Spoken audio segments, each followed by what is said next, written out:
recording? Okay. Yes? Get this straight. Yep. That'll Okay. work. All right, it's 6 o'clock, and we'll call the meeting to order.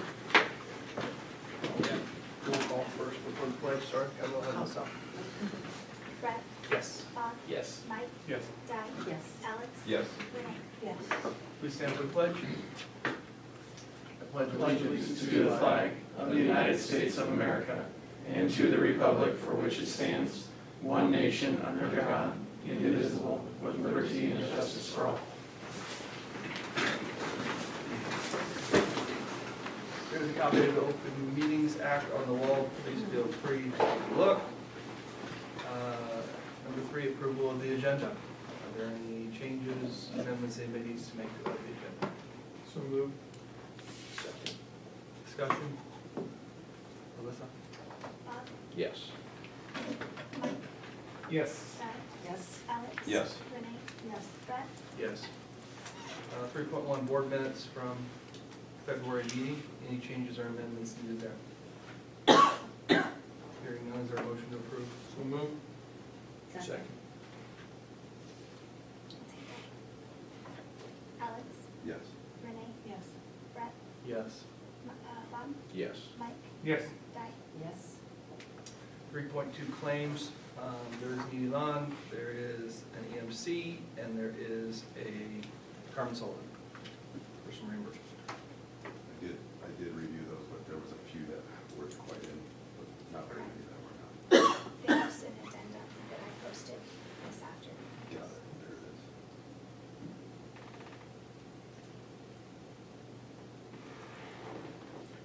I'll make a motion to approve all the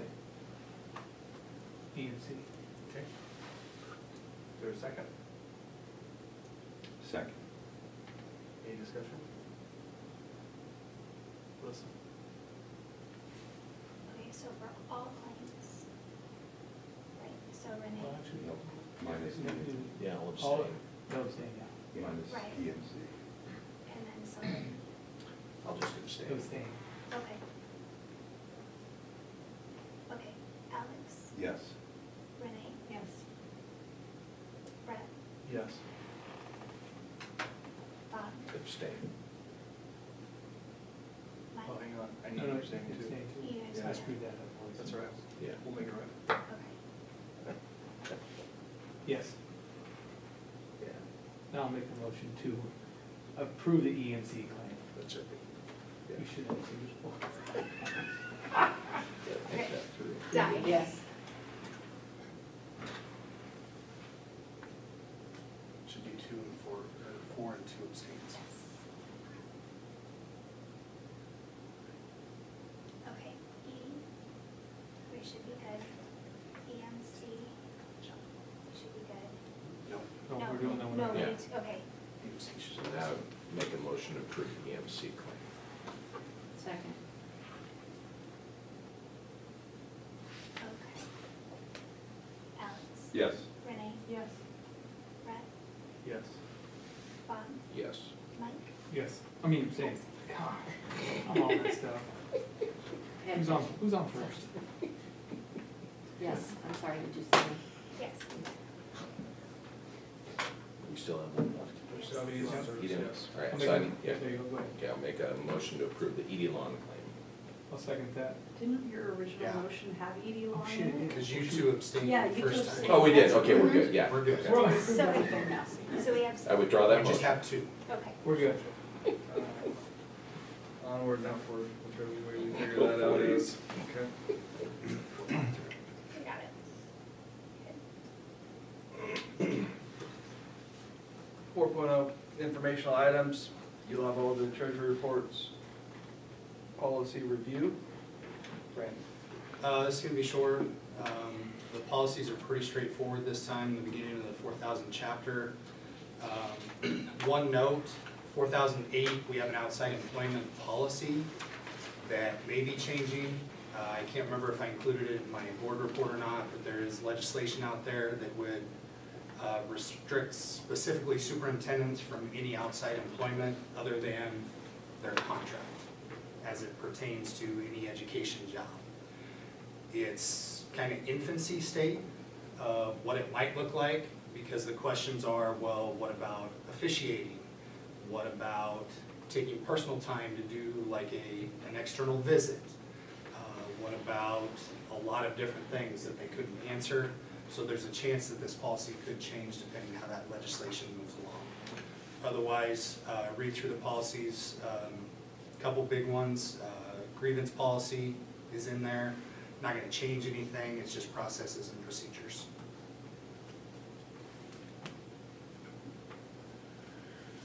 Any questions for Brandon on the 4,000 series? Hearing none, moving on. 4.3 budget update, Brandon. Okay, this would be the halfway point as far as a budget update through February. I've provided 3 different months' notes there. So in December, that's a third of the way, 33.3%. In our general fund, we had an total expenditure of 29.4%. Special education specifically, 26.2%. The total is 29.6%. The reason the total is more than those two is because we also take into account 3,000, 4,000, the grants that I don't include in our general fund or special education because those grants should be reimbursed on the backside. When you look at expenditures related to salary and benefits, December it was 86.4% of expenditures were salary and benefits of staff. January 41.67, you can see those numbers. Expenditures on staff 87.7. In February, still trending below where we should be, which is a good thing. And expenditures on staff just over 80%. That tracks as most years we're in that 80 to 83% range for staff expenditures as it relates to total general fund expenditures. Any questions budget-wise, current budget year?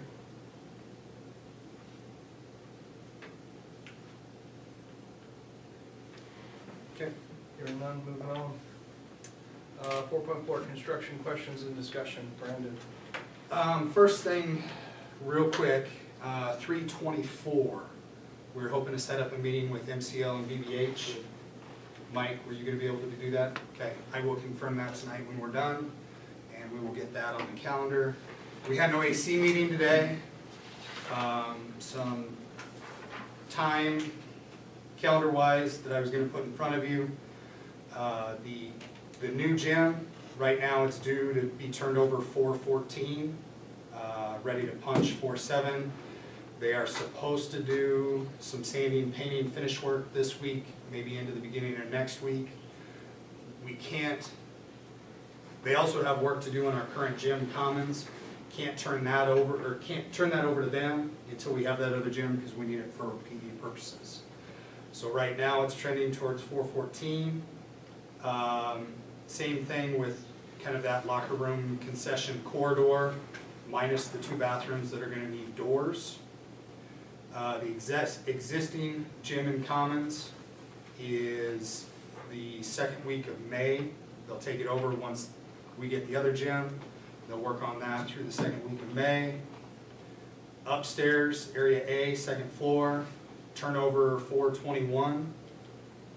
And right now the elevator is still listed as completed A1.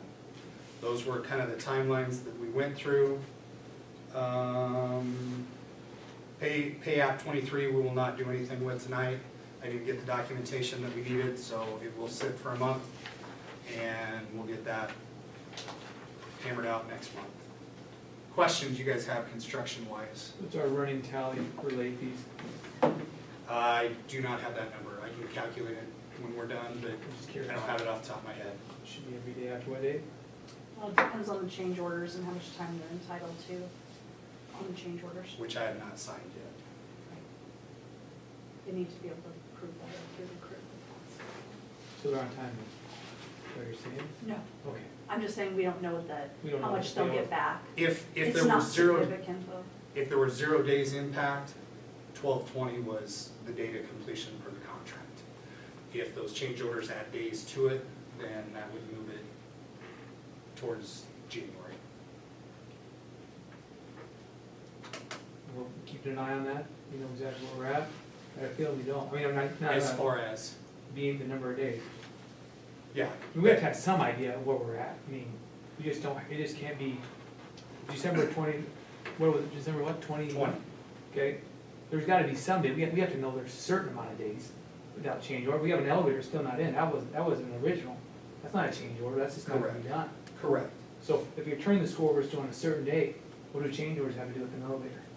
Not being done, we're still, and we're talking August for that. So Correct. are we getting paid August 1st till August 1st? The substantial completion date was scheduled at December 20th. We don't know what the actual substantial completion date is. Change orders would extend that 12/20 date by, let's say, 30 days, so that it becomes a January 20th, and then it's just math. How many days between January 20th and when they achieved substantial completion? Okay, so we just don't know, we won't know until the very end. Correct, but I think that's part of our discussion with BDH and MCL when the committee meets next week. Am I wrong in thinking there's some interpretive values in some of those dates as well? How they interpret with substantial completion and whose responsibility the change orders were? No, that's why the change orders for each one will say X number of days, and we either say yes or no, right? That will be documented, we have to sign off on it, it gets incorporated into the contract. There really isn't any gray on when they achieve substantial completion. There's a certificate, we sign it, they sign it, How many BDH certificates have we signs it. signed? I've only signed the bus yard, that's the only certificate I've seen. And that was, But the dates, Previous we didn't have milestone dates, we just did one. Here's when it should be completely done, and then we'll have that final substantial completion certificate. So the whole project has to be at substantial completion before we sign that. It's a lot of days. it will be a lot of days.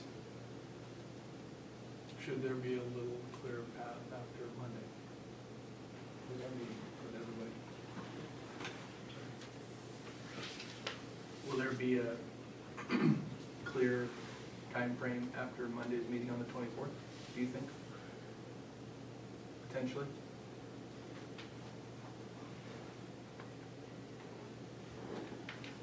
I mean, I suppose Tony can say that they're gonna throw more resources at it. But they're so far past where they need to be, even if they, and there's only so many people that can fit in the space to finish the work. I mean, we're off track. We're just off track.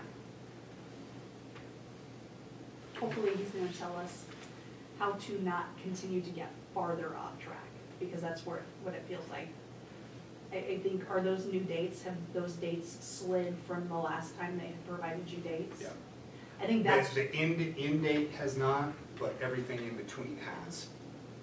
we gotta try to get them to at least hold to the dates they're providing.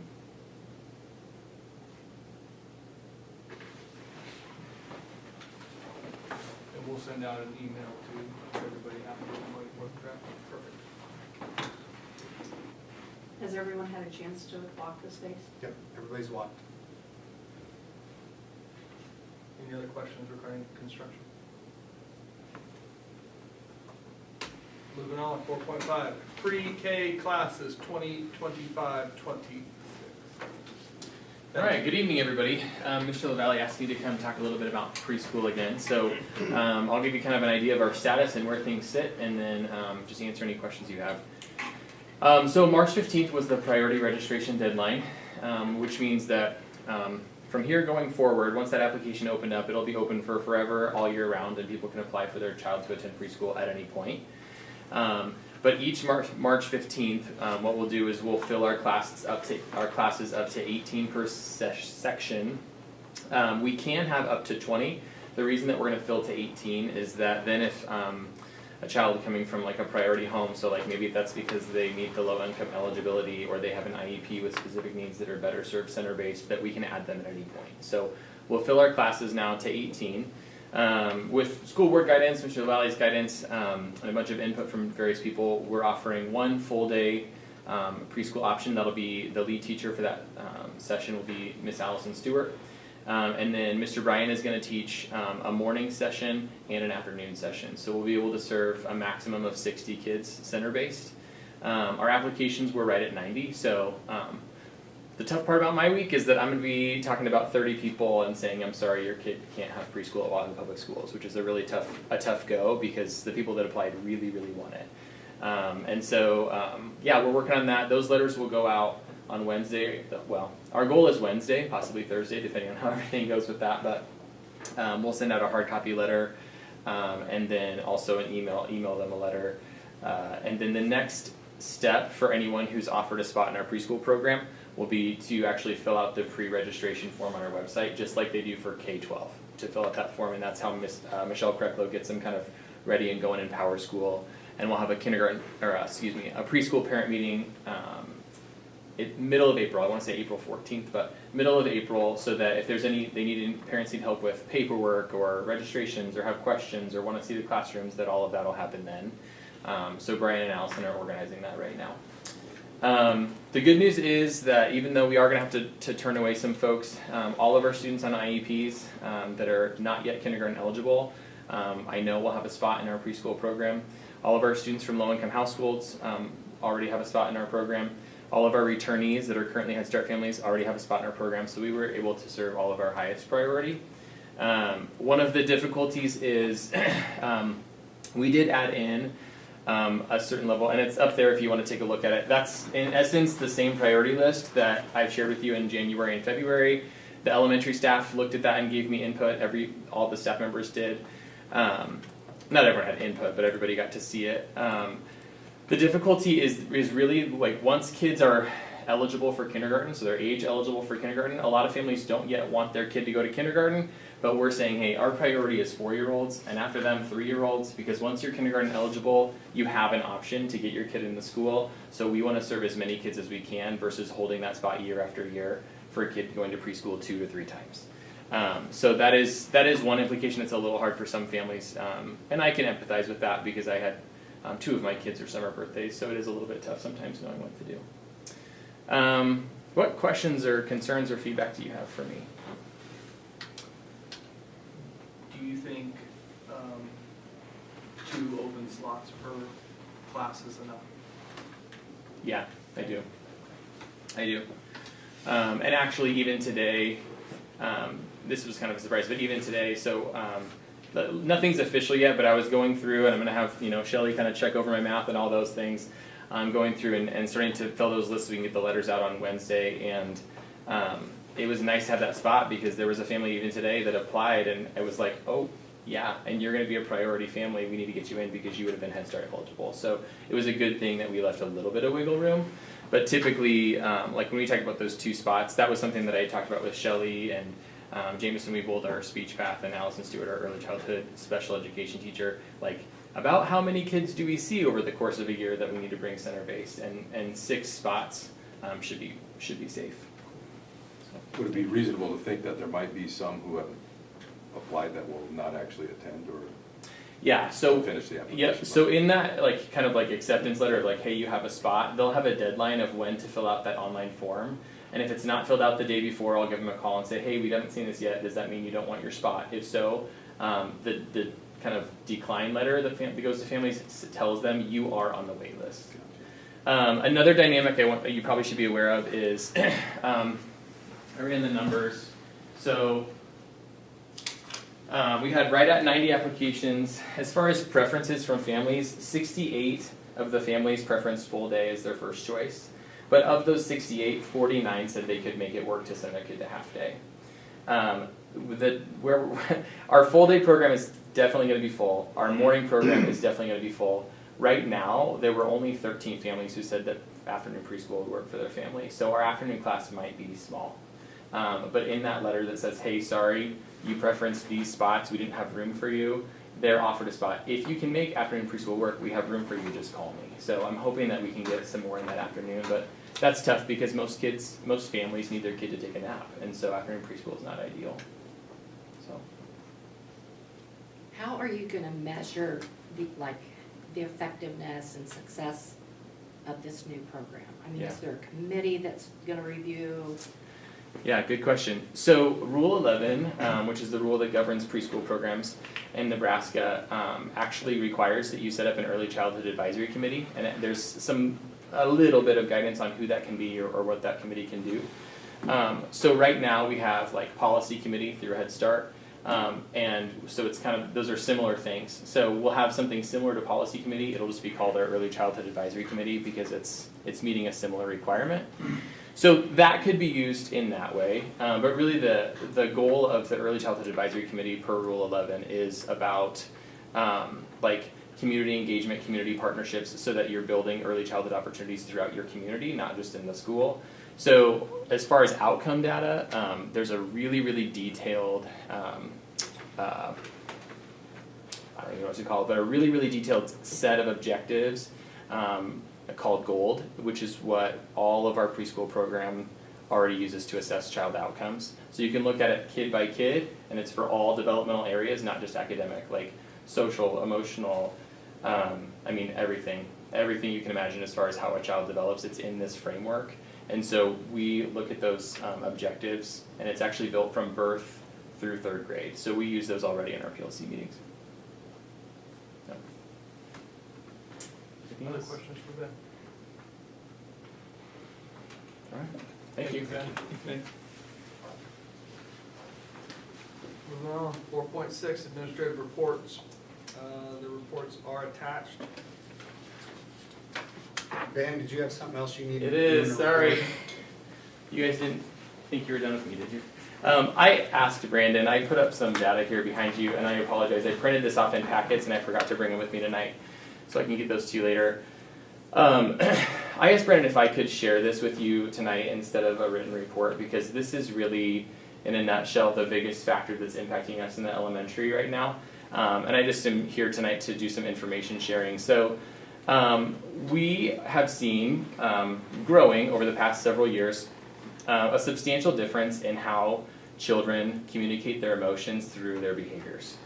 And so if you look there, you can kind of see a number of incidents. So a number of years ago, actually, Lisa Zizit was the chair of a behavior committee in the elementary because we didn't necessarily have a system to decide what's a major behavior and what's a minor one, or how are we teaching kids appropriate behaviors. We were doing those things, but it wasn't necessarily systematic. And so what we did is we took the framework that the middle school had at the time of majors and minors, and we applied that to the middle school, but in a way that made sense for the kids the age of our kids.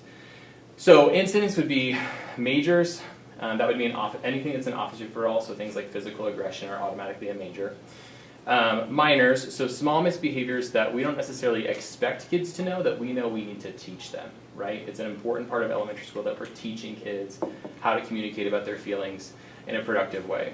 And then also you'll see in blue seclusions. So seclusions are things that no one likes to talk about. They're things that we wish would never have to happen, but those would be incidents in which a child is so violent that they have to be in a seclusion room.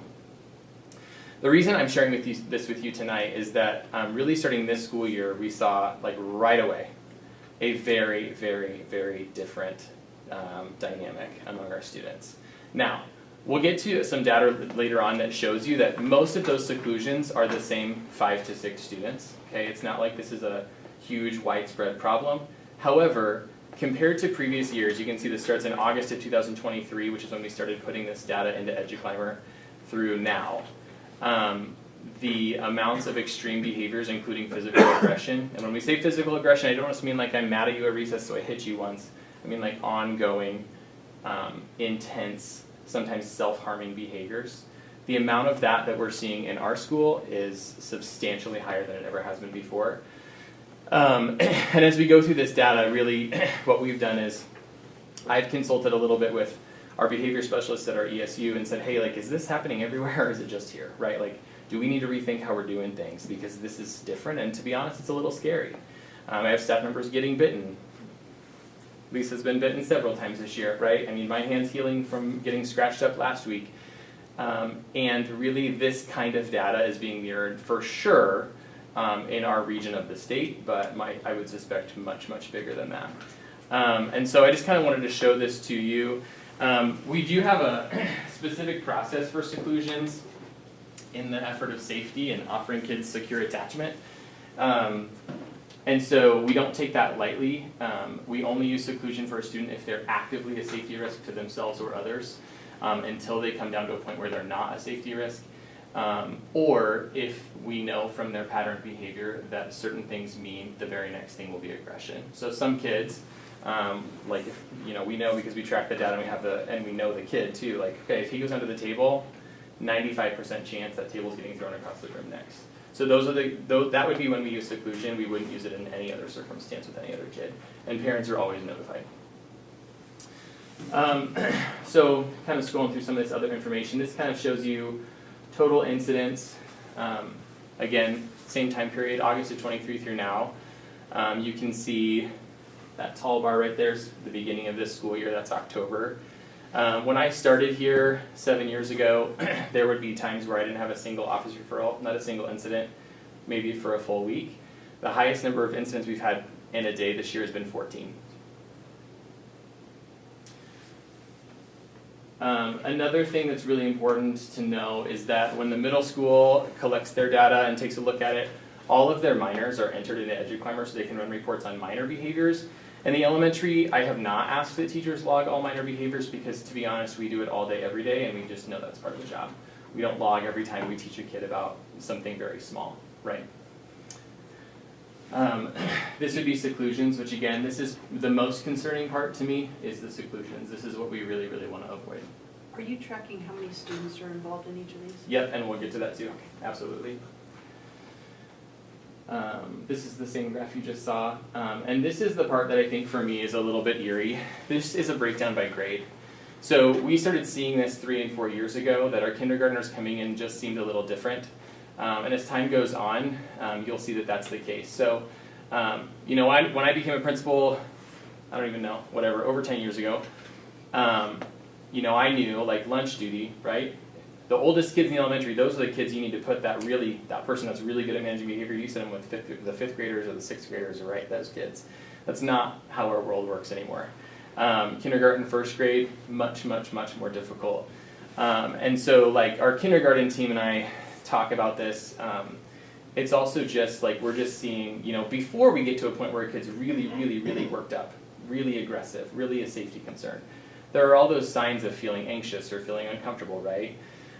The difficulty is that we talk about what we're trying to do now in kindergarten is teach stamina, meaning like teach them how to feel okay sitting still without a screen for 5 to 7 minutes.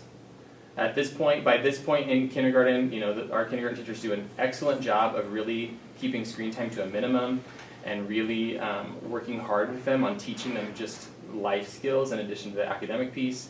By now, most of our kindergartners can sit still for about 12 minutes, but that means that all day, every day, those kindergarten teachers, preschool teachers, first grade teachers, kids are moving for sure at a minimum every 15 minutes. The whole class is up and moving and doing something new. So I think it gives you a picture too of like where the exhaustion of teachers comes from, right? Because it's not just you moving every 15 minutes, it's you're moving 20 kids every 15 minutes. And they do a great job with it. If they didn't, this data would look way different. But you can kind of see then, right, so our younger grades, it's a little bit more challenging. So we're working on that. Questions or comments before I move on?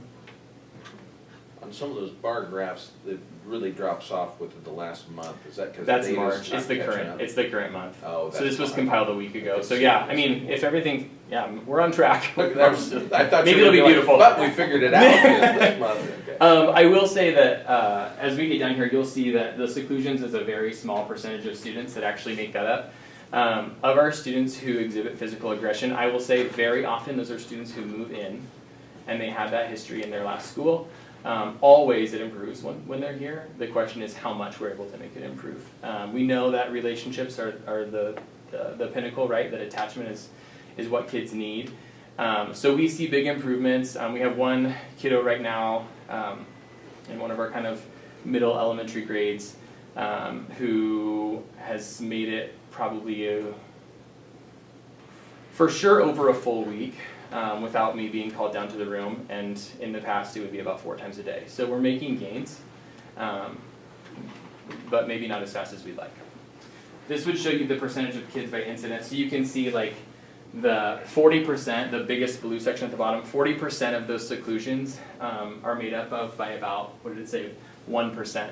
So 40% of the seclusions would be between 5 and 6 students represent all of those. So we do have a repeat offenders. Another huge thing that we've been able to do, and I would just advocate that we continue doing this, is we're able to offer therapy at school through the grant with the ESU for some of those kiddos in that big blue band there, that they can be receiving therapy with Lauren Edgecombe, our ESU2 therapist, if their parents give consent. Final graph down here, incidents by time of day. This is something that we track and we look at. Really, really interesting. What I thought when we looked at that, because we know that the rigor, what we challenge our kids to do in elementary is very, very high. I kind of thought, okay, what are these big high points going to be? Is it going to be reading? I thought it would. Is it going to be math? I thought it would. But the picture that it shows is much more accurate, which is that it's recess. A lot of our kids, I shouldn't say a lot, but a growing number of our kids really struggle during times when they have the choice of autonomous play, when they get to be and they're not directed to do something that's very uncomfortable for them. It causes a lot of anxiety. They don't necessarily have experience with other children, and so the idea of being able to play with other kids is very intimidating and causes aggression. And so I think that's a sad reality, but it is a reality. And so I think the amount of recess time we have in our school is really important. There was a recent survey that I saw in Nebraska. We have more recess time in our elementary school than any other school that I've seen.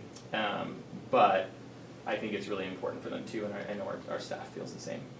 If you take those 5 or 6 of the blue, what's that number look like? Sorry, which one are you looking If at? you're taking that percent of the, Yeah. you take the 5 or 6, you said that's 1%.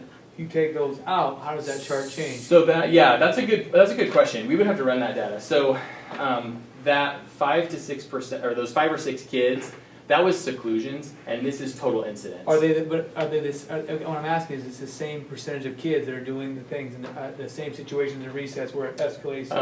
I would say yes, but this data doesn't tell you that. But just knowing the kids, If you take that percentage, if it is, I would that's say 99% of kids are fine, or are doing what they're yes, supposed to. yes. There is a huge percentage of our kids who are doing exceptionally well socially, emotionally, behaviorally. That is absolutely true. We have a ton of healthy kids and a ton of healthy families. That is a super important point, yeah. So, that's what I wanted to share with you tonight. Any questions or comments for me? Just to clarify one point, you said 5 to 6 kids make up most of the seclusions. Make up 40%, yes. How many kids are making up the major incidents? That's more varied because those would be things that we would consider kind of like poor choices, but typical poor choices, right? So not I'm losing control and I'm going to scratch and kick and scream at anyone I can, but you took the ball from me and I'm mad and I'm 7, so I'm going to hit you. So that's a little bit, that can apply. That's not a good behavior, but it's a typical behavior. And so when we're not talking about seclusions and we're talking about majors, it's a much broader range of kids. It's not just 5 or 6. And has that changed material over your time here? I would say maybe a little bit, but I would say no, not really. One of the things, the reason that several years ago we didn't necessarily see this coming, this kind of thing I would say I had a lot of experience in other districts, but in Wahoo we didn't see this kind of change coming necessarily. The reason that we developed the majors and the minors was because just to develop consistency of, as a staff, what do we agree are the major problems and what are small problems? Because it didn't happen very often, but there were occasionally times where parents would be confused, like, okay, well, why was my kid sent to the principal for hitting, but that other kid wasn't, right? And so we developed it for consistency so that the kids knew the expectations. The expectations were the same year to year as they went from 2nd grade to 3rd grade and so on. So that's why we did that. It wasn't necessarily because we were seeing an increase. And what does the engagement with the parents look like? As far as? When these seclusions, I know you said you contact them. Always. Is there a point at which, if this behavior doesn't improve, where do we draw the line here? As far as draw the line for what? Maybe go to ESU2? Yep. Yeah, they can't be here. Yep. That's a great question. That's something that Shelly and I work on, not just Shelly and I, but the IEP team. If the child has an IEP, that's something that Shelly and I and the whole IEP team work on together. What we look at for that is I think it's really important that you look at least 3 dimensions of the data when you're talking about something that's this extreme and this important, right?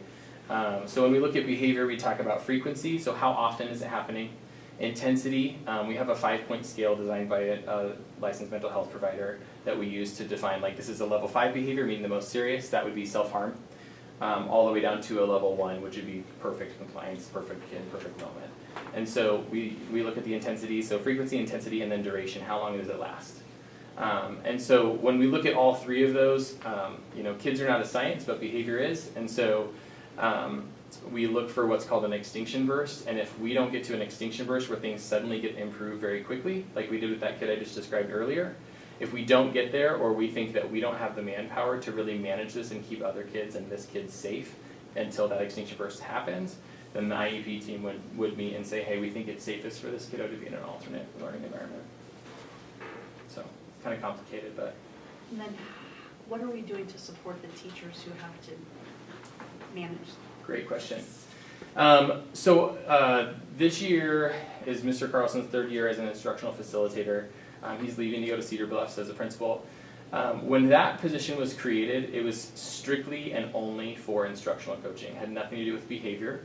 A couple years ago, knowing he had shared with me he wanted to be a principal, and I said, well, if you would like experience with some of this behavior stuff, like you can take on some of this, it would be good experience for you. And so he helped with some of those things. And then this year, it's very much been all hands on deck. So I'm very busy with it. Curtis is very busy with it. Jen Johnson, our school psychologist, is exceptionally busy with it. Cindy Klepper, our school counselor, is very busy with it. Shelley will hop in and help, like when we have those moments. And sometimes we have 2 or 3 kids in seclusion at the same time, in different areas, different reasons. We do the best we can to manage it and keep the classrooms as calm and consistent as we can.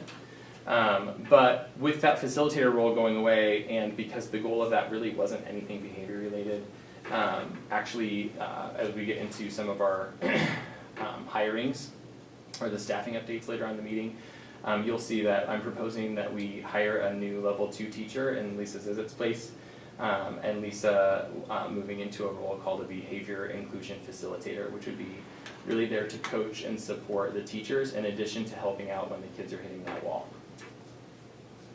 And me, obviously it's still going to be a huge part of what I do. Thank you. Yeah. Any other questions for Ben? What do you think has changed that's causing this increase in the last few years, especially with the younger students? Yeah, I don't have the data to say I know exactly what that is. I have a personal bias. My personal bias is, I think, screen time. And really, like, even just like the click rate of the screen time now compared to 5 years ago, so much faster. And I think just recognizing that sitting still, being bored, that's uncomfortable. And so when people are uncomfortable, they act out, right? Especially if they're 5. And so, like, kids learning how not to be bored, because our teachers are very engaging, but learning how to be okay with it when you're not getting your first choice. Learning how to be okay with it when, like, as engaging as our teachers are, and I will tell you, I think that's a strength of our school, we're still not a flashing screen, right? So being okay with that uncomfortable feeling of I need to sit still for 6 minutes, I really attribute a lot of it to that. Yeah. Is there anything we can do for parents to help them kind of get their kids ready for that type of a school experience so they can function better when they're in school?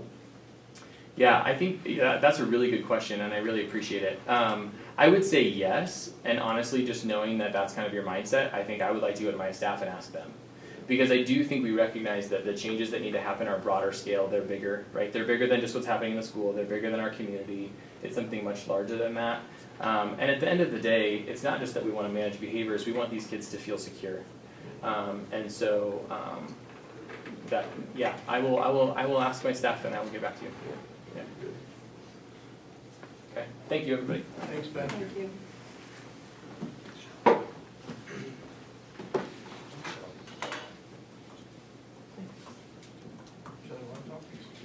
Lisa's gonna talk for. Okay. 4.6.3, Director of Student Services. I invited Lisa here tonight to do a presentation. Every Friday in her class, she has what's called Fun Day Friday, so she's got a presentation for you. Can I have it up there, so I can click? Yeah, of course. Are you? Yeah. Yeah, thanks. for those of you who don't know me, my name is Lisa Zizit, and I serve as the level 2 SPED teacher in elementary, which means my classroom is full of kiddos who can't really be in the general education classroom for most of their day. So they have a lot of complicated learning needs. So I'm going to kind of talk to you about my Fun Day Friday, which is something I created 3 years ago when I started in this classroom. It's something that I created for a few reasons, but this is one of them. So play, and Ben talked about, autonomous play in recess. Kids have a really hard time with that. Play is so important in our learning, and we don't really know how to do that right now. So for one of those reasons, I created Fun Day Friday. So there are some really intentional, essential elements in this. It's not just free-for-all play. So Fun Day Friday is always literature-based. So I have a picture book that I use either for the full month or for the week, and we do a lot of repeated readings of that picture book. Fun Day Friday is differentiated. So again, my students have a lot of very specific and very unique needs. So I have some students, for example, last Fun Day Friday was Pi Day. So I have some students who still need to understand what a circle is. So we talked a lot about circles, but I have a student who can use pi to calculate the circumference of a circle. So we're doing a lot of different activities based on their individual needs.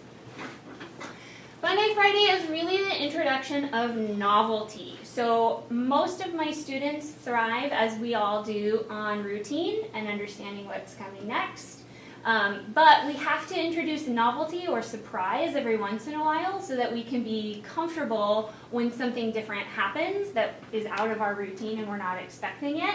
And a fun way to do that is going to be more exciting or more comfortable at first than a unpreferred activity. So this is kind of a way to get out of your routine and practice understanding what to do if it's not what you expect, but in a fun way.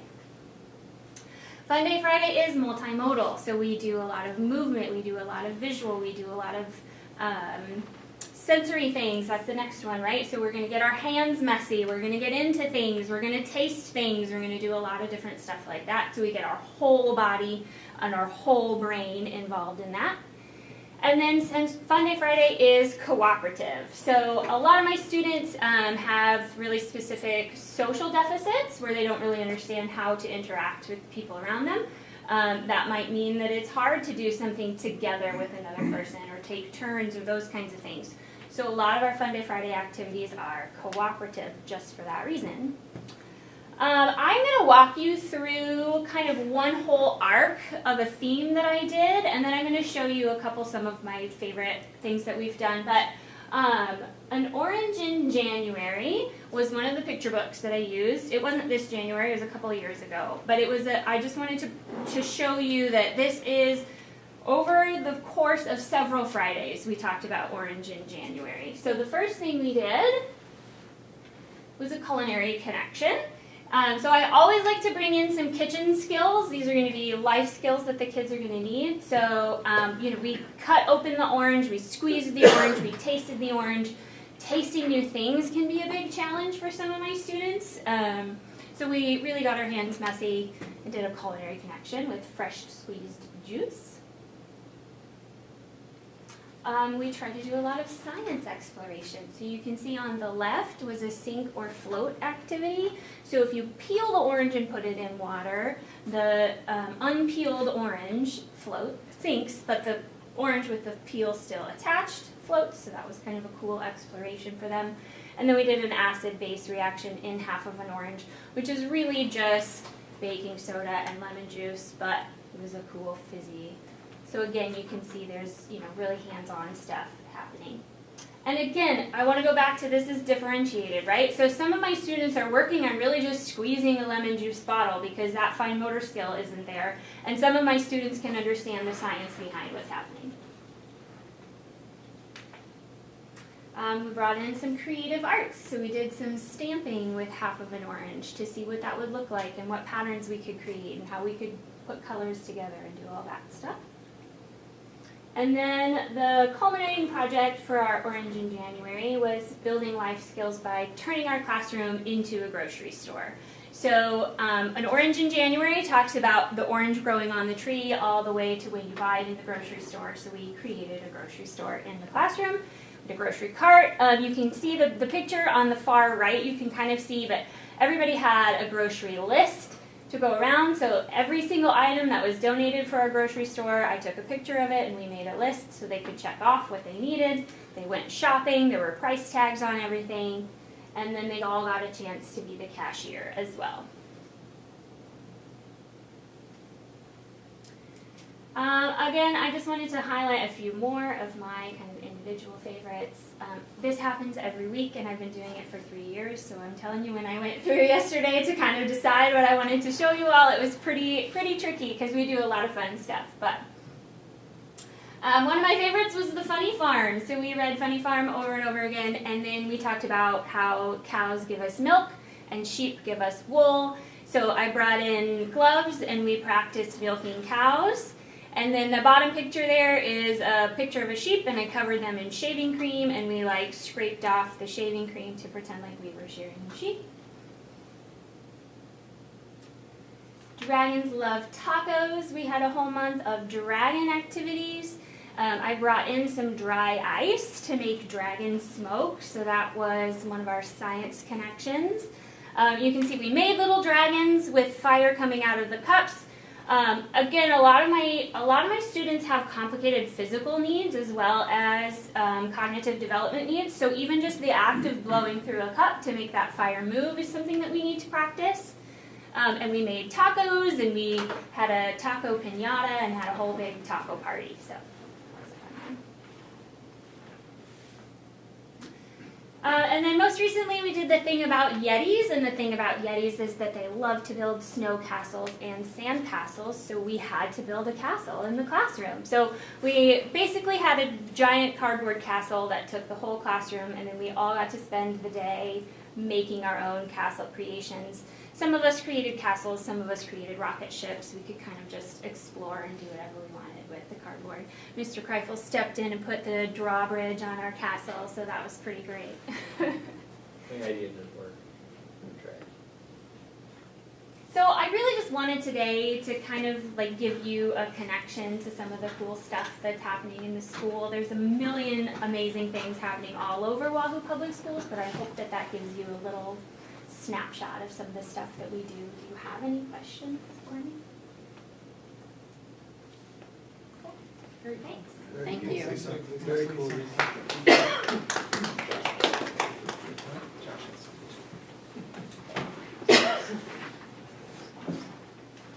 The director. I just wanted to point out, it's highlighted and on the agenda, none of this is new, but I did want to just bring it up again. I mean, we've been talking about it since probably December, some of it at the beginning of the year. We have a few renewals that you'll see in April, K-5 Social Studies, a K-3 Math, a 4-8 Math. Those are just things that initial subscription dates have run up, so we'll renew those. We're looking at new science materials for 6th through 8th grade. The current recommendation is to look more closely at a program called Open SciEd. It's an open ed resource that is free online. The best thing about that is that it would allow us to, by not choosing a vendor, it would obviously be a monetary savings, but it would allow us to customize it exactly the way we want to. So with that, that's kind of where the team's looking right now.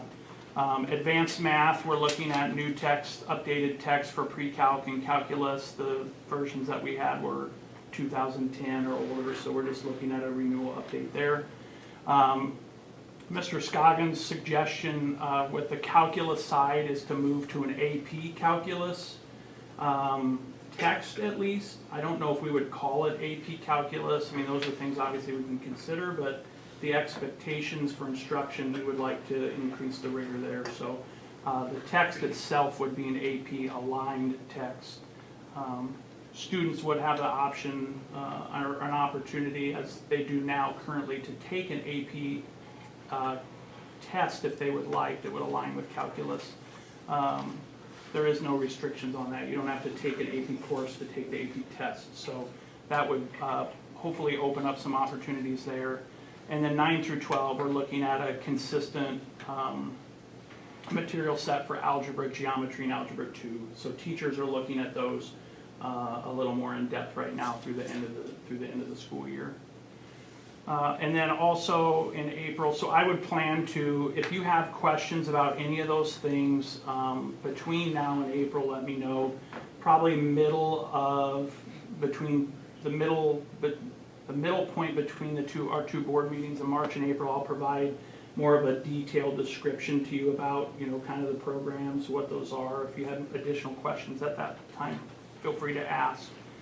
And then we'll bring a recommendation also for approval of the state science standards. Those were approved at NDE in September, and we have this school year to act upon those, so we'll bring those in April. The team has looked at those, very few changes, kindergarten through 8th grade. There were some more wording changes at the high school level, and most of those are in what they would call the plus or advanced courses, chemistry, anatomy, physiology, and they're more verb related. So they're essentially just they're adding verbs instead of construct, it might be engage. So they've changed some of the wording around with those. But the full team does not feel there's any major issues to address with the changes in those standards. They're more just wording pieces. So we do have state assessment coming up March 24th. The window opens and it'll close April 28th. That's for 3rd through 8th grade. And then state ACT testing April 8th. So communication's gone out to junior families about the April 8th and to students. We'll send a follow-up as it gets closer to them. And then also we'll send out kind of a modified schedule to any family member, 3rd through 8th grade student, to tell them, just to make them reiterate that, to be aware that the state assessment window is coming. So those communications will be coming soon. Any questions for Josh? Thanks, Josh. Thank you. Thank you. Rest of the administrative reports are attached. Moving on to Brandon. Mine's going to be real brief. My report is attached. One highlight that is not on that report, just a reminder that last year the board decided to appoint graduation participants from the board for the next several years. I have that Word document. This year's representatives from the board are set to be Di and Bob. Graduation's on Mother's Day. I'll communicate with you guys ahead of time, just letting you know what's going on. Thank you, Brandon. I did not see any communications attached, correct? We're going to skip over audience comments. Unless Shelley? Shelley? We'll go ahead and pass on that then. Board committee reports. Any committees met? Nothing here. There was not a Head Start meeting, I know. Committee we met on was this construction committee. Not one of the listed ones. The meeting grounds, we talked or listened, and we can talk more about it here in a minute. Okay. Moving on to section 5, action items. 5.1, discuss, consider, and take any necessary action on the ESU number 2 contract for the 25-26 school year. The ESU provides a ton of services for districts under their purview. We don't take advantage of a lot of them just because we can supply what we need in-house. The contract that you have for approval would be some school psych support, vision support, deaf, hard of hearing support, gold management that Ben mentioned earlier with Rule 11, and then some administrative services that come into play when we try to file paperwork for federal funding, state funding, that sort of thing.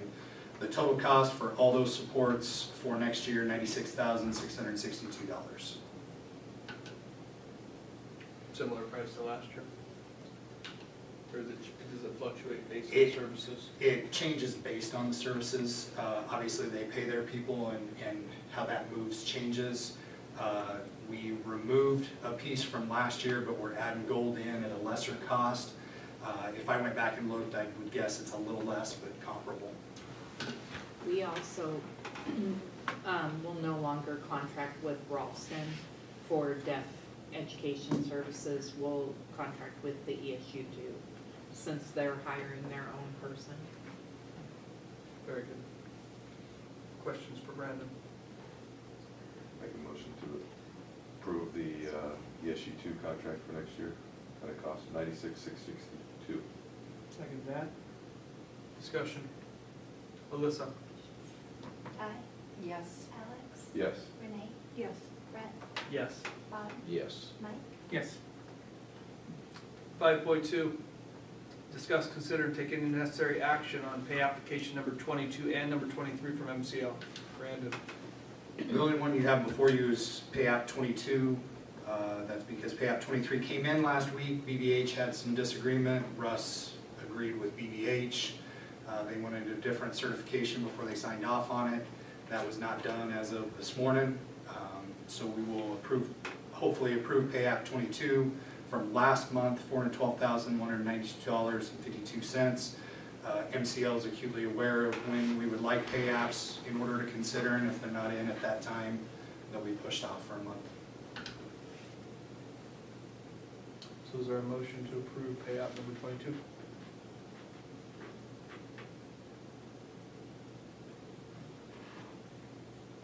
Should we put verbiage in there to, we don't need to discuss 23, right? So make a motion to approve that, so. Just number 22?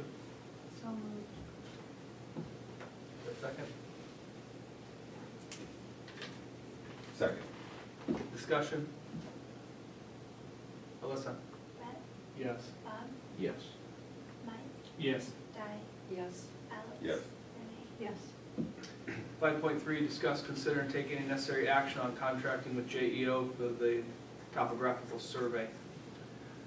Brandon? JEO has done all our topo work in the past. They have that all on file. They would not have to start over. They would just have to come out and confirm what they have on file and any changes that would be done on campus with the new construction.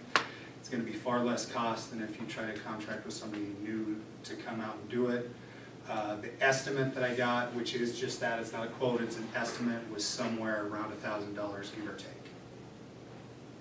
I move to approve that. Second that. Discussion? Alyssa?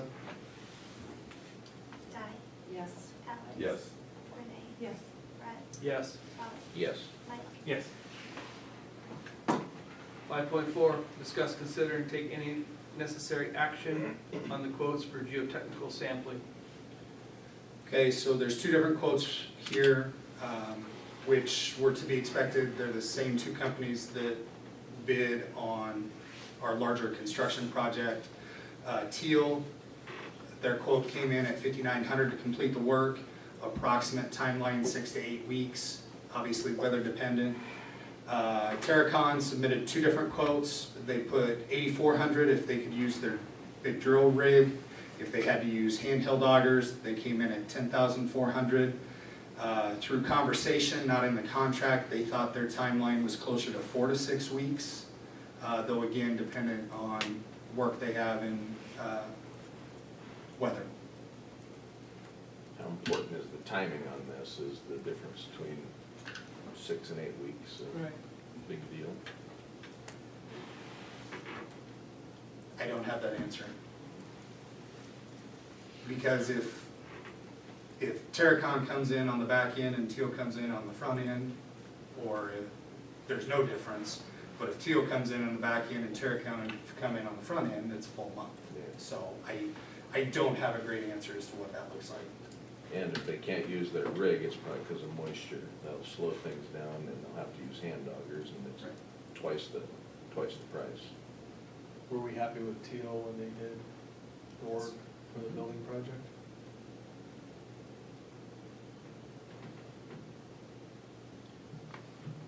Makes no difference. One's cheaper. We need to get a little cheaper one. Seems responsible to take, if they've done it for us and it's more economical. Yes. Would agree. I'll make a motion to approve the teal quote for geotech services. And second that. Discussion? Alyssa? Mike, Yes. Di, Yes. Alex. Yes. Renee, Yes. Brett, Yes. Bob. Yes. 5.5, discuss, consider, and take any necessary action concerning the delivery method for track construction. As I have noted on there, there's probably two likely delivery methods that you guys can choose from. Design build, or design bid build. As we've discussed before in board meetings, they have different timelines regarding publication selection, as well as how that process plays out. You're going to get advocates for both scenarios. I don't think a CM at risk is probably applicable here, which is why I listed those two as possibilities, and ultimately put it in front of you for discussion and consideration.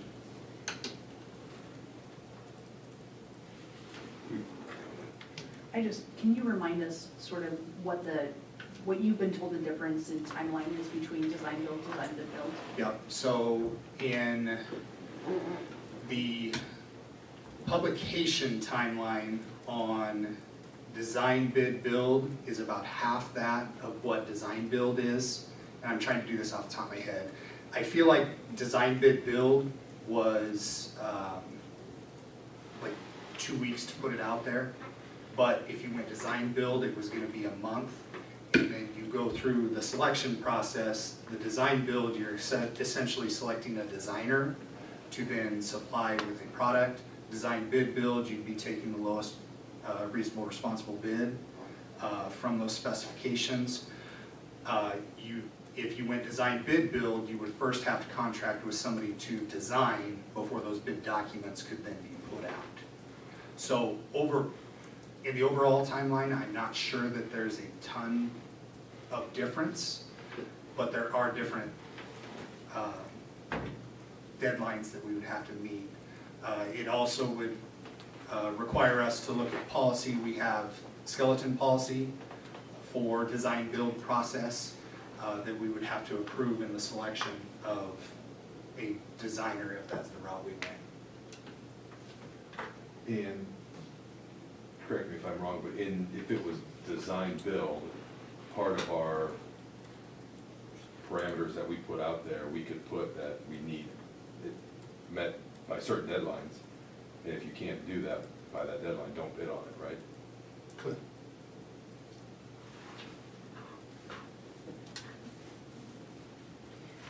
In which one? Design build. Well, that's an RFP process. Dates aren't, you don't get dates for completion until after design.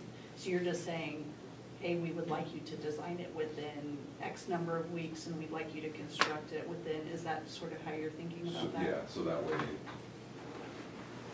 that way they wouldn't, if we do go forward with something like it, we wouldn't be out.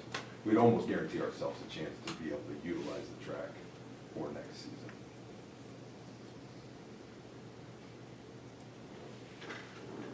Have you talked to KSB on how long it would take to put together an RFP for this design build, or for a design build project? I've not lately. I had communications early on. He didn't think it would take terribly long to put an RFP together because they do that often. I didn't have a set 1 week, 2 week, 4 week number. And then remind me again, so design build, we wait for KSB to put together the RFP. And then we have to publish and allow a certain amount of time for responses. And then we have to do interviews. And then after the interviews, we make a selection. And then after the selection, then they start the design process. And then once the design process is done, they start the construction process. Correct, that's my understanding from talking with him. Which process gives us the most flexibility to choose who we want? Design build. Design build. Design But just to be clear, design bid build on a project like this, we do have some control in setting qualifications for bidders. Right, so a certain number of tracks that they've built, a certain number of references, there are some things that you can do. Okay. It's a little harder when you do a broad construction project to do, kind of narrow it down that way, but yes, we definitely have more control in design build. Yeah, we have more control in design build. Yes, because Yeah. that's where Design we build. select, we interview and select, We have to put an RFP out yes. to determine what the parameters we want for the people to bid it, to select the builder, right? For which one, design build? Yes. No, you just put out an RFP, you say Broadway, here's our project. Then people submit proposals, no price, generally no dates. We interview, and then whoever we select, then they help us design it. So there's no design in a design build. You contract with one company, either a contractor engages an engineer, or an engineering company engages a contractor. They team up, it's one point of contact, and they design and then build it.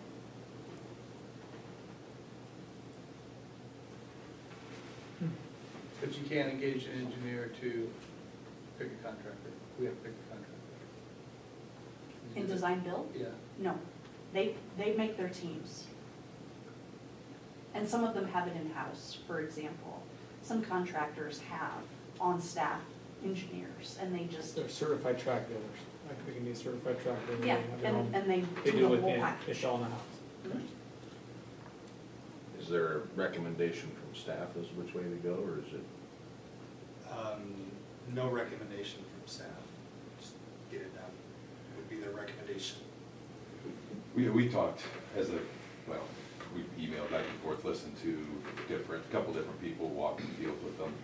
I'm more, and I don't want to say that our committee is 100% set in design build, but I felt a lot more comfortable hearing from the different vendors that would be our best solution for, given the district's needs at this time.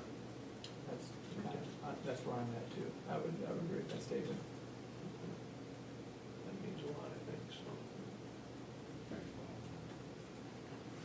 Who were the vendors who suggested that? I've only heard from one. Nemaha, Fisher. and there's one what other was one. the gentleman's name? I can't remember. Out It of was out of Kansas. Kansas, Out of yeah. Kansas. That was their suggestion. What's his name? You remember Brandon? Who that I guy? can look it up. I can't think of his name. Real tall guy. Business cards on my desk. Yeah, so am I.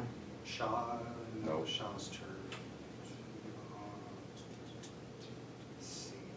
It's a family. Yeah, it's a family business. Been doing it for 30, 40, 50 years.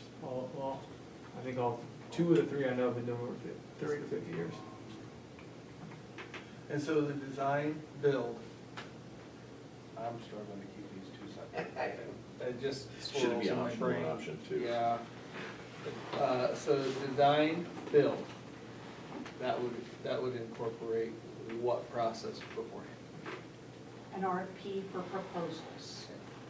What we just discussed, that wasn't design bid build, that was design build, RFP. So KSB would put that together. Yeah. Okay, okay, now I'm on the same page. That's why KSB would be involved.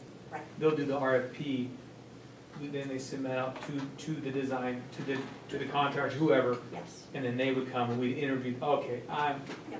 that's the design build. Okay. Gotcha. So design bid build is low bid, right? Is that- Yeah, because you have to design it first, Yeah, and and then you got. put it out, and then you got- get gotcha. bids, and then you select someone, and then they build it. Bingo. Okay. And the design build could still incorporate local contractors to help with that project. Choose by the If they want contractor. And not pick, we wouldn't have. No, the contractor would have the decision to do that. And all 3 that we have talked to said they would like to use local when there's local ability to do it. It keeps their proposal down. Yeah. Well, I'd move that we use the design build then as the model. I'll second that. Discussion. Hearing none, Alyssa? Di, Yes. Alex. Yes. Yes. Bob, Yes. Mike. Yes. Okay, so just so I'm clear, my charge is to work with KSB to have them develop an RFP for design build. Okay. And you can get that done by Friday? Well, I'll text Cody as soon as we're done and we'll go from there. Cody will do. 5.6, discuss, consider, and take any necessary action on personnel resignations and/or hirings. Brandon. Okay, so there's 3 potential hires here. Emily Welch would be special education, specifically level 2.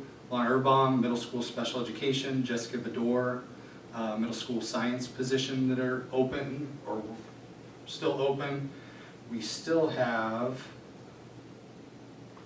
a school psych, a middle school special education, and media specialist that would not be filled yet. But the only thing- Elementary, What's that? elementary special ed. What did I say? You Middle. said middle school. Oh, sorry. Elementary special ed, school psych, and media specialist, still to fill, Media specialist full-time or full-time. full-time? Yep. But the 3 you have before you are listed there.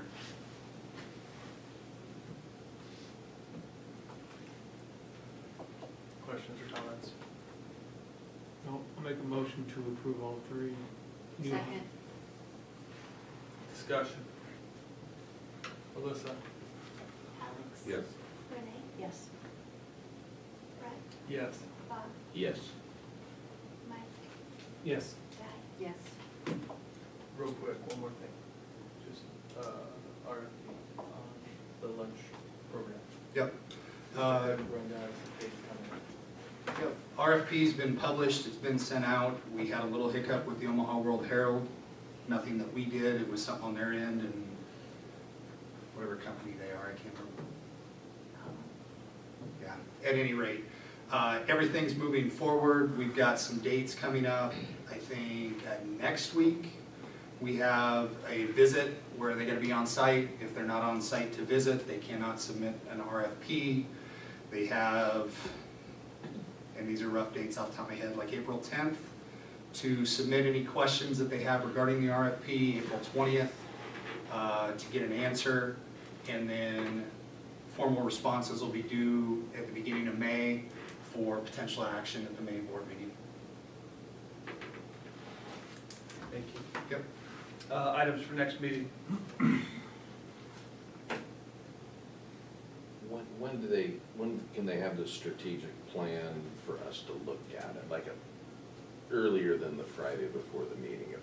Yeah. When do we look at it? You want me to set- That would be the plan. What's that? Can I tell them We meet tomorrow to look at their initial findings, and then we should have something at the April board meeting for your consideration. Could we have it sooner than the Friday, the typical Friday though? Yep. Just, you know. As soon as I get a finalized document Okay. from them, I will send that out. Okay. potentially RFP review? That RFP would go to building and grounds first, correct? If they get it done? Yes, we'll work through that process. What else for next week? Anything? Anyone? State science standards, potential curriculum renewals, adoption. Okay. Anything else? Hearing none, is there a motion to adjourn? Move. Second. All in favor? Aye. Aye, aye. Thanks, team.